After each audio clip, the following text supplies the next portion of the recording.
Praise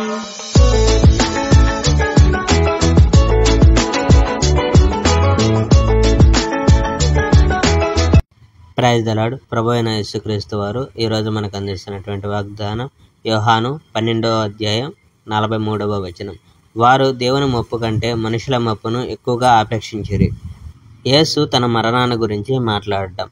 ఇక నా ఆత్మ కలవరం చెందుతున్నది. తండ్రి, నేనేమనాలి? ఈ గడియ నుండి నన్ను రక్షించమని అడగాల? కాదు, నేను వచ్చింది ఈ గడియ కోసమే కదా.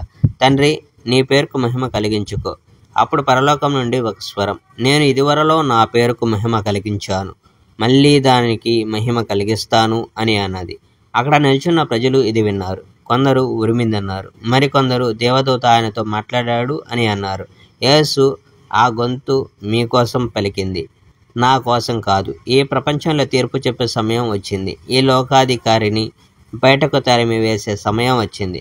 కానీ దేవుడు నన్ను ఈ భూమి మీద నుండి పైకెత్తినప్పుడు నేను ప్రజలందరినీ నా యొద్దకు ఆకర్షిస్తాను, వారిని నా దగ్గరకు పిలిపించుకుంటాను అని అన్నాడు.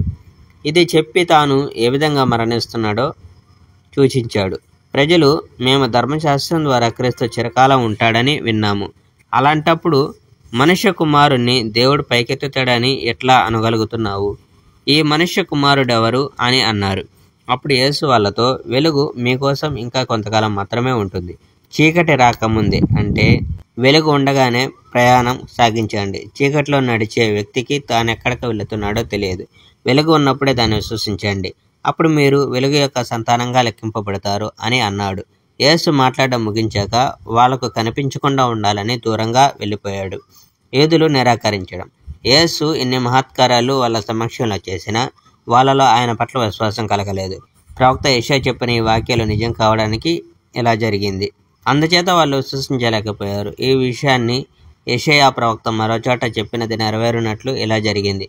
ప్రభువు వాళ్ళ కళ్ళు కప్పి వాళ్ళ హృదయాలు మూసివేశాడు. వాళ్ళు చూడరాదని, వాళ్ళు అర్థం చేసుకోరాదని ఆయన ఉద్దేశం. అలా చేయకపోతే వాళ్ళు నా వైపు మళ్ళుతారు. వాళ్లకు నేను సహాయం చేయవలసింది.